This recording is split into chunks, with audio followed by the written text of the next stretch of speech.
Oh, let's try this again. Oh, we got a couple of new rain catchment barrels.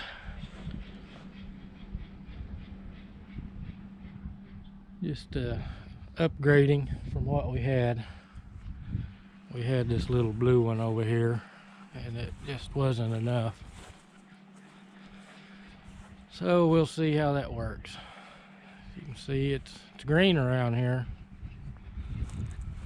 Kind of engineered a tee for it off of this downspout, since I couldn't find anything to work.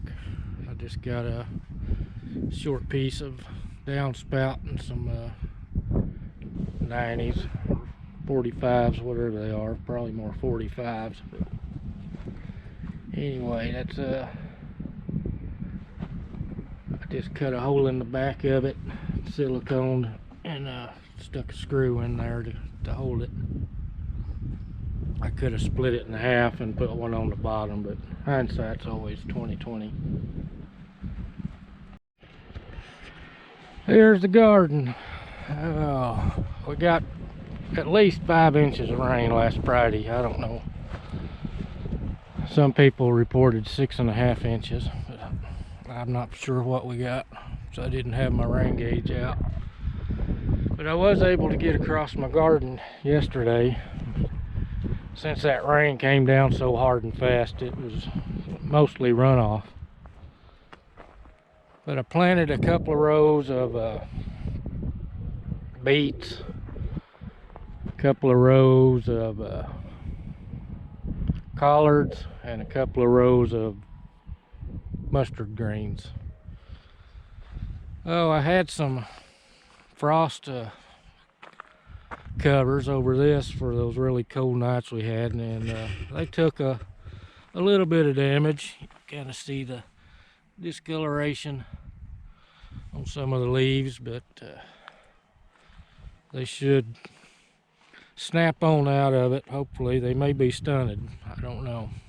But this row is all cabbage with a little bit of onion at the end.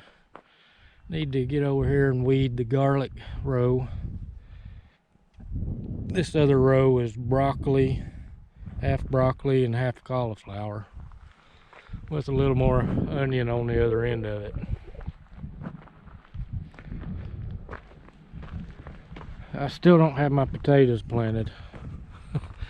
I got my tractor tiller across the road and worked on a spot yesterday evening, and hopefully I'll get those potatoes in the ground pretty soon. I think they're calling for another chance of rain Thursday night, Friday morning sometime. I've got turnips going to seed. I haven't tried to till this under yet. It's pretty soft down there. The water was actually running over that little strawberry mound. The little ditch was full, and it actually ran into the greenhouse. And I've seen water running over the road in places I hadn't seen in a very long time. So we got a gully washer. And it's a little noisy in the greenhouse with these fans running, but I think I've got one of my pear grafts, I believe, is gonna take. This was just a pear seed that I'd planted from my pear, and when it got large enough, it's probably at least 2 years old. I grafted a piece off of my mature tree. And my avocado, I believe that graft take. It was kind of a saddle graft right in that area there, and that's just paraffin tape.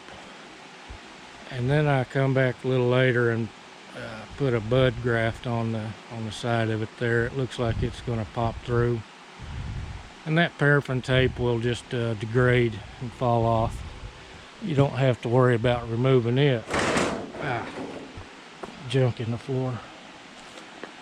But this black electrical tape I put on here was to keep everything tight, to keep the oxygen out of the graft area, keep it from oxidizing. And that's one thing when you do grafts, you want to keep the oxygen out of that wound.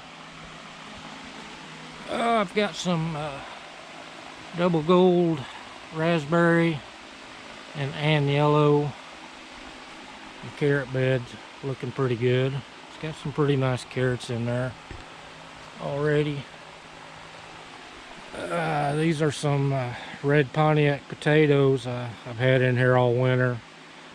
Short days and cold nights, you know, they're just not going to perform very well. I had some Huckleberry Gold potatoes in here I harvested, and I've replanted, and I've got one just breaking the ground there. This is Carolina Red raspberry. All these raspberry are primocane, where you get fruiting on new growth and fruiting on last year's growth, so you kind of get a little longer harvest once established, that is. My lettuce, oh, it just don't get enough air down here. Mustard greens and radishes. I could probably roll these sides up today, but that wind's got a little bit of a chill to it.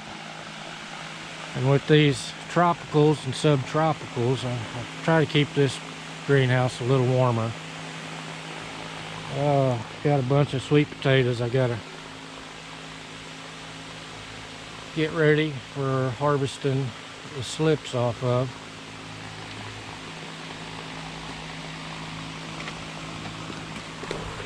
Let's wander over here into the second greenhouse. Fan won't drown you out. Alright, so here's the second greenhouse. Now, I've got a seedless muscadine in this other greenhouse. I think I'm going to replant into this one. I've put up a trellis up here. Hopefully it won't get too hot up there. It may get too hot up there. But I can plant it in this tub, and it can grow both directions. But I've got a kiwi in the one that's doing poorly. I've tried kiwi for several times, and I'm just not having any success with the little self-fertile kiwi plants. But I was originally wanting to put 2 grapevines in here, seedless grapes, but I don't know if I can prevent the cross-pollination with my muscadines, with them being so close. But since I keep the sides of this rolled up most of the time, it's probably be too difficult to keep from cross-pollinating those seedless grapes. But I may plant those in the other greenhouse where the muscadine and the kiwi is. Broccoli, cauliflower, and onions they look a lot better than the ones outside. But they do get a lot more protection in here. And it's warm in here right now. Oh, it's 94 degrees in here. Oh, my bunching onions don't look too good. They didn't like the wintertime cold out here. My cabbages are finally, looks like they're starting to form some small beginnings of heading. I'm going to turn this exhaust fan down a little bit.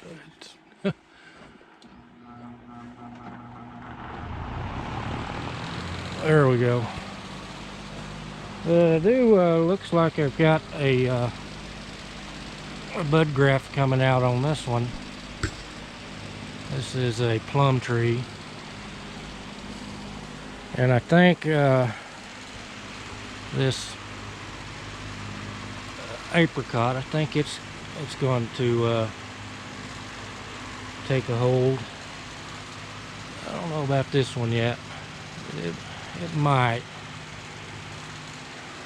But the bud grafts are real simple to do. I think this bud graft over here is going to take on this cherry tree.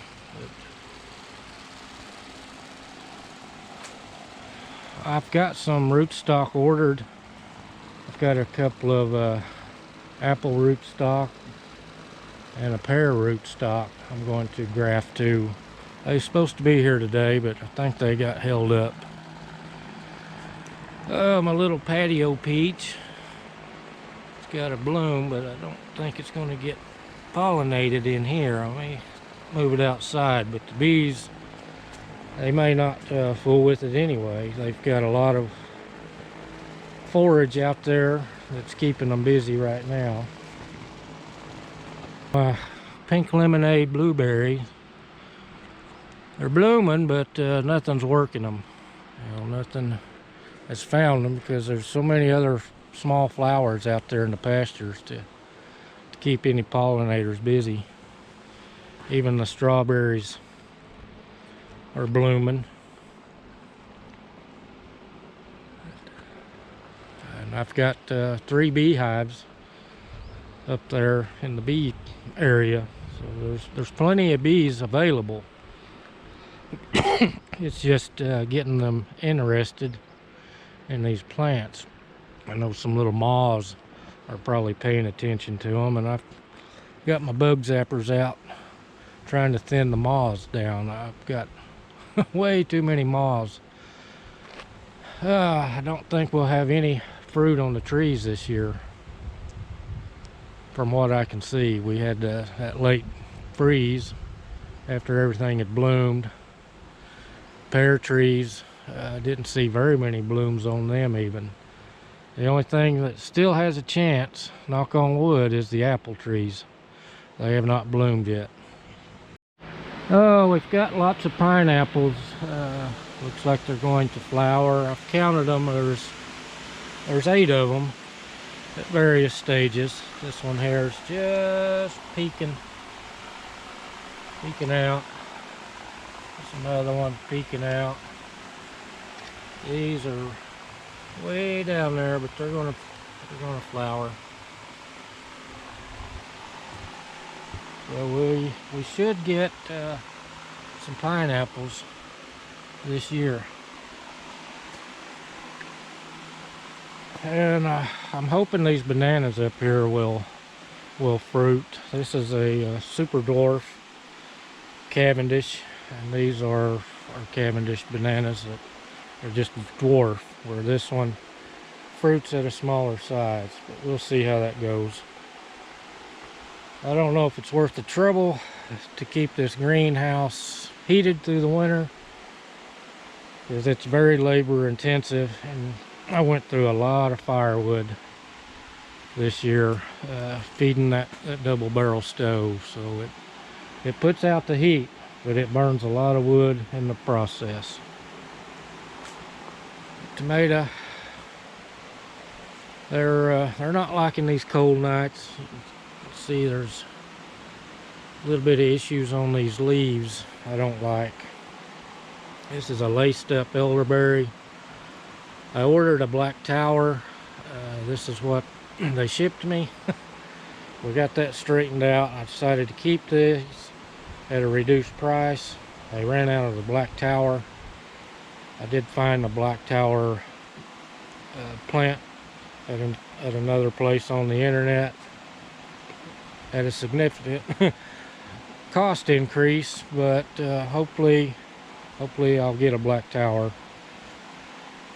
And you can look those up on the internet. They're more upright growing. They're less bush type, and real pretty. These are European varieties. I don't know if all the black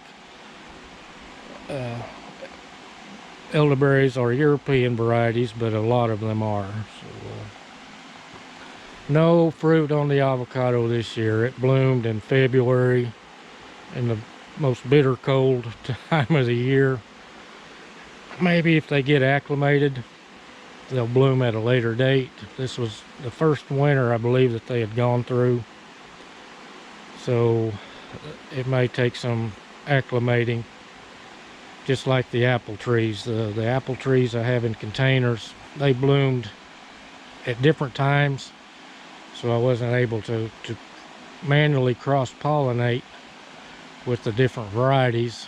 But hopefully, after them going through the cold part of the winter outside, or at least in the greenhouse, maybe they'll flower closer together and I can manually cross-pollinate them.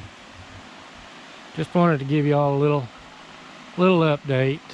My little citrus trees, I had one